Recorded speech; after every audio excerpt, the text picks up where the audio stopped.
ಬರ್ತಾ ಬರ್ತಾ ತುಂಬಾ ಪೊಯೆಟಿಕ್ ಆಗ್ತಿದೀರ ಅಂತ ಅನ್ಸುತ್ತೆ.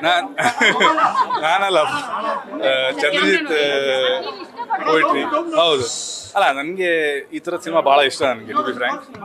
ಆ್ಯಂಡ್ ಚಂದ್ರಜಿತ್ ಅವ್ರ ಬರವಣಿಗೆ ಏನಿದೆ, ಐ ಥಿಂಕ್ ಅದರಲ್ಲಿ ತುಂಬ ವಿಶೇಷತೆ ಇದೆ ಅಲ್ಲಿ. ಅಂದರೆ ಎಲ್ಲರ ಕೈಯಲ್ಲಿ ಬರೆಯೋಕ್ಕಾಗಲ್ಲ ಆ ಥರ, ಅವ್ರದ್ದೇ ಒಂದು ಸ್ಟೈಲ್ ಇದೆ. ನಾನು ಮುಂಚೆನೇ ಹೇಳಿದ್ದೀನಿ, ಬಟ್ ಅಂದರೆ 8 ವರ್ಷದ ಹಿಂದೆ ನಾನು ಏನೊಂದು ಅವ್ರದ್ದು ಬ್ಲಾಗ್ ಓದಿದ್ದೆ. ನಾನು ಆವಾಗ ಈಯಪ್ಪ ಸಿನಿಮಾ ಮಾಡಿದ್ರೆ ಯಾವ ಥರ ಮಾಡ್ಬೋದು ಅಂತ ನಾನು ಅಂದ್ಕೊಂಡಿದ್ದೆ. ಅದೇ ಥರ ಇವತ್ತು ಸಿನಿಮಾ ನನಗೆ ದೊಡ್ಡ ಪರದೆ ಮೇಲೆ ನೋಡೋಕ್ಕೆ ಸಿಗ್ತಾ ಇದೆ. I mean highlight of the film is writing of course.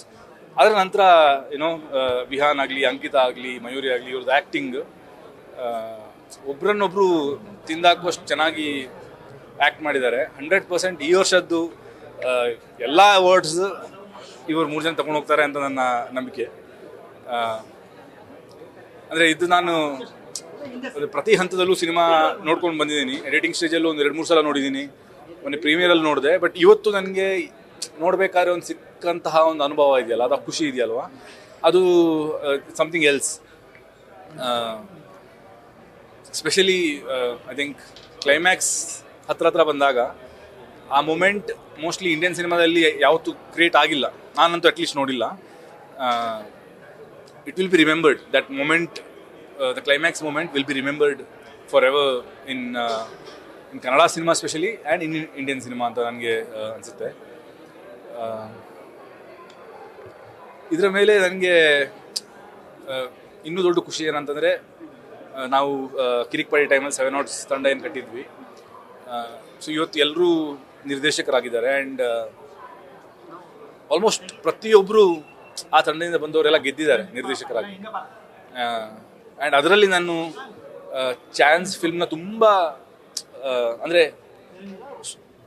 ಉಳಿದ ಸುಮಾರು ಜನರ ಜೊತೆ ನಾನು ಆ್ಯಕ್ಟ್ ಮಾಡಿ ಅವ್ರು ಡೈರೆಕ್ಷನ್ ಮಾಡಿದ್ದಾರೆ. ಬಟ್ ಚಾನ್ ಸಿನಿಮಾ ಮಾಡಬೇಕಾದ್ರೆ ನಾನು ಅಟ್ ಒನ್ ಪಾಯಿಂಟ್ ನನಗೆ ಗೊತ್ತಿತ್ತು ನಾನು ಬೇಕಾಗಿಲ್ಲ ಇಲ್ಲಿ, because he himself is so capable. And ಅಂದರೆ ಅವ್ರ ಸಿನ್ಸಿಯಾರಿಟಿ ಟುವರ್ಡ್ಸ್ ಸಿನಿಮಾ, ಅವ್ರ ಸಿನಿಮಾನ ಎಷ್ಟು ಪ್ರೀತಿಸ್ತಾರೆ ಅಷ್ಟೇ ಸಾಕು ಸಿನಿಮಾ ಗೆಲ್ಲಕ್ಕೆ. ನಾನು ಇಲ್ಲದೆ ಹೋದರೂ ನಡೆಯುತ್ತೆ ಅನ್ನೋದೊಂದು ಕಾನ್ಫಿಡೆನ್ಸ್ ಇತ್ತು ನನಗೆ. Today when I watch the film ನಾನು ತುಂಬ ಖುಷಿ ಆಗ್ತಿದೆ. ನಾನು ವಿಹಾನ್ ಈ ಕ್ಯಾರೆಕ್ಟರ್ನ ಮಾಡಿ ಅವರು ಅದ್ಭುತವಾಗಿ ಮಾಡಿದ್ದಾರೆ. And I am sure Vihaan is going to be one of the biggest stars in Kannada, including Ankita. ಕಾವ್ಯಾತ್ಮಕ ಅಥವಾ ಭಾವನಾತ್ಮಕ ಸಿನಿಮಾಗಳ ಮೇಲೇನೆ ರಕ್ಷಿತ್ ಶೆಟ್ಟಿಗೆ ಯಾಕೆ ಒಲವು ಅಂತ? ಹಂಗೇನಿಲ್ಲ, ನೆಕ್ಸ್ಟ್ ಕಾಯಿರಿ ಸ್ವಲ್ಪ, ನೆಕ್ಸ್ಟ್ ಬರುತ್ತೆ. ಬೇರೆ ಬೇರೆ ಥರದ ಸಿನಿಮಾಗಳನ್ನು ಮಾಡಬೇಕಂತಲೇ ಆಸೆ ಇರೋದು. ಬಟ್ ಐ ಥಿಂಕ್ ನಾನು ಆವಾಗ ಒಂದು ತಂಡ ಕಟ್ಟಬೇಕಾದ್ರೆ ಯಾರೆಲ್ಲ ಬಂದು ಸೇರ್ಕೊಂಡ್ರಲ್ವ, ಅವರೆಲ್ಲರೂ ಸ್ವಲ್ಪ ಇಮೋಷ್ನಲ್ ಅಂತ ಅನಿಸುತ್ತೆ. ಅಂದರೆ ಐ ಆಮ್ ಶೂರ್ ಚಾನ್ is definitely emotional. And he's a poet. He's one of the best poets in our group. So ಅಂದರೆ ಅವರು ಬರೆಯೋಕ್ಕೆ ಕೂತ್ರೆ ಹೆಂಗೆ ಅಂತಂದರೆ, ಅವರು ನಾನು ಯಾವತ್ತೂ ಹೇಳ್ತಾ ಇರ್ತೀನಿ ನನಗೆ 3 ಪೇಜಲ್ಲಿ ಮುಗಿಸಿ ಒಂದೊಂದು ಸೀನ್ ಅಂತ. ಬಟ್ ಅವ್ರು 10 ಪೇಜ್ ಬರೀತಾರೆ ಒಂದೊಂದು ಸೀನ್. ಅಂದರೆ ಅವ್ರು ಒಳಗಡೆ ಹೋದರೆ ಅದರಲ್ಲೇ ಅಂದರೆ ಇಬ್ಬನಿ ತಪ್ಪಿದ ಇಳಿಯಲ್ಲಿ ಮಿಂತ ಸ್ನಾನ ಮಾಡ್ತಾನೆ ಇರ್ತಾರೆ ಅವರು. ಯಾವ ಕಾಯಿಲೆ?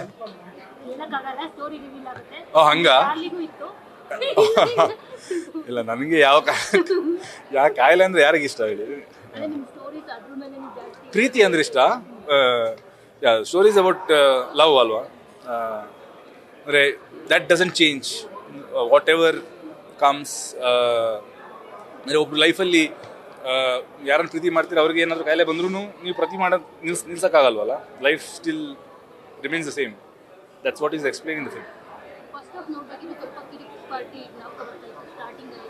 ಸೊ ಈ ಕ್ಯಾರೆಕ್ಟರ್ ವಿಹಾನ್ ಕ್ಯಾರೆಕ್ಟರ್ ನೋಡಿದಾಗ ರಕ್ಷಿತ್ ಅವರು ಮಾಡ್ಬೋದಾಗಿತ್ತು ಈ ಕ್ಯಾರೆಕ್ಟರ್ ಅಂತ ಅನ್ನಿಸ್ತು ಕೂಡ. ಯಾಕಂದ್ರೆ ಅಫ್ಕೋರ್ಸ್ ನಿಮ್ಮನ್ನ ಕಿರಿಕ್ ಪಾರ್ಟಿ ನೋಡಿ ಚಾನ್ ಸ್ಟಾರ್ಟಿಂಗ್ ನನಗೆ ಒಂದು ಹೇಳಿದ್ದು. ಬಟ್ ಅದನ್ನ ಹೇಳಿದ್ನಲ್ಲ, ನನಗೆ ಬೇರೆಯವರೆಲ್ಲ ಸಿನಿಮಾಗೆ ಓಕೆ, ಬಟ್ ಚಾನ್ ಸಿನಿಮಾಗೆ ನಾನು ಬೇಕಾಗಿಲ್ಲ ಅಂತ ನನಗೆ ಯಾವತ್ತೂ ಗೊತ್ತಿತ್ತು. Because he himself is capable of doing something on his own. Sir, ಈ ಥರ ಅಂದರೆ ಲೈಕ್ ಸಿನಿಮಾದಲ್ಲಿ ಅರ್ನ್ ಮಾಡಿದ್ದನ್ನ ಸಿನಿಮಾಗೇನೆ ಇದು ಮಾಡ್ತಾ ಇದ್ದಾರೆ, ಡೆಡಿಕೇಶನ್ ಮಾಡ್ತಾ ಇದ್ದಾರೆ.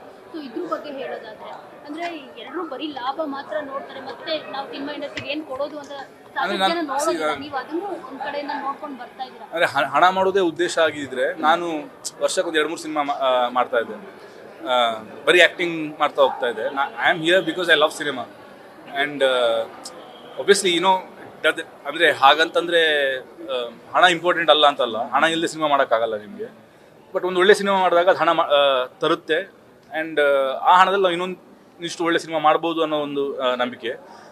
ಕೆಲವೊಂದು ಸಿನಿಮಾಗಳು ಫೇಲ್ ಆಗುತ್ತೆ, ಬಟ್ ಅದರಲ್ಲೂ ಒಂದು ಕಲಿಕೆ ಇದೆ ಆ್ಯಂಡ್ ಅದರಿಂದ ಕಲಿತು ನೀವು ಇನ್ನೊಂದು ಒಳ್ಳೆ ಸಿನಿಮಾ ಮಾಡ್ಬೋದು. ನಾನು ಯಾವತ್ತೂ ಹೇಳ್ತಾ ಇರ್ತೀನಿ, ನಮ್ಮ ಇಂಡಸ್ಟ್ರಿಗೆ ಎಸ್ಪೆಷಲಿ ಅಟ್ಲೀಸ್ಟ್ 10-15 ಜನ ಒಳ್ಳೊಳ್ಳೆ ನಿರ್ದೇಶಕರು ಬೇಕು. ತಿಂಗಳಿಗೆ ಅಟ್ಲೀಸ್ಟ್ ಒಂದು ಒಳ್ಳೆ ಸಿನಿಮಾ ಬರಬೇಕು, ಆವಾಗ ಇಂಡಸ್ಟ್ರಿ ಅಂತ ಹೇಳ್ಕೊಬೋದು. ಇಲ್ಲಾಂತಂದರೆ ಬರೀ ಸಿನಿಮಾಗಳು ಬಂದು ಅದು ಏನು ವರ್ಕ್ ಆಗಿಲ್ಲ ಅಂತಂದರೆ, ಆಡಿಯನ್ಸ್ ಥಿಯೇಟ್ರಿಗೆ ಬಂದಿಲ್ಲ ಅಂತಂದರೆ ಅದು ಇಂಡಸ್ಟ್ರಿ ಆಗಲ್ಲ. ನಾವು ನಮ್ಮ ಇದಕ್ಕೆ ಸಿನಿಮಾ ಮಾಡ್ತಿದ್ದೀವಿ ಥರ ಆಗುತ್ತೆ. ಸೊ ಒಂದು ಇಂಡಸ್ಟ್ರಿ ಅಂತ ಆಗಬೇಕು ಅಂತಂದರೆ ಅಟ್ಲೀಸ್ಟ್ ತಿಂಗಳಿಗೆ ಒಂದು ಸಿನಿಮಾ ಹಿಟ್ ಆಗಬೇಕು. ಆ ಕನಸನ್ನ ನಾನು ಮಾತ್ರ ಅಲ್ಲ, ನನ್ನ ಪರಂಪದಲ್ಲಿ ಎಲ್ಲರೂ ಕಾಣ್ತಾ ಇದ್ದಾರೆ. ಆ್ಯಂಡ್ ಅದಾಗಬೇಕು ಅಂತಂದರೆ ಅಟ್ಲೀಸ್ಟ್ ಒಂದು 10-15 ಜನ ಒಳ್ಳೊಳ್ಳೆ ನಿರ್ದೇಶಕರು ಬಂದು ಸಿನಿಮಾ ಮಾಡೋಕ್ಕೆ ಶುರು ಮಾಡಬೇಕು. ಆ್ಯಂಡ್ ಅದು ದಟ್ ಈಸ್ ಆರ್ ಗೋಲ್. ಪರಂಪದಲ್ಲಿ ನಿಮ್ಮ ಒತ್ತಳಿಕೆಯಲ್ಲಿ ಇನ್ನೆಷ್ಟು ಸಿನಿಮಾ ಇದೆ ಅಂತ ಇದ್ದಾರೆ, ಇನ್ನೊಂದು 3-4 ಜನ ಇದ್ದಾರೆ ಸಿನಿಮಾ ಮಾಡೋರು. ಅಂದರೆ ಸ್ಕ್ರಿಪ್ಟ್ ವರ್ಕ್ ಎಲ್ಲ ನಡೀತಾನೆ ಇದೆ. ಒಮ್ಮೆ ಸ್ಕ್ರಿಪ್ಟ್ ಫ್ರೀಸ್ ಆದರೆ then will take them on floor. ಈಗ ನೀವು ಹೇಗೆ ಹೋದ್ರೆ ಮತ್ತೆ ಸಿಗಲ್ಲ ಅಲ್ಲ ಸರ್? ಇಲ್ಲ, ನಾನು 2 ವರ್ಷದ ನಂತರನೇ ಹೊರಗೆ ಬರೋದು. ಪುಣ್ಯಕೋಟಿ ಏನಾದರೂ ಮಾಡುವ ಇಲ್ಲ ರಿಚರ್ಡ್ ಅಂತ ನೀವು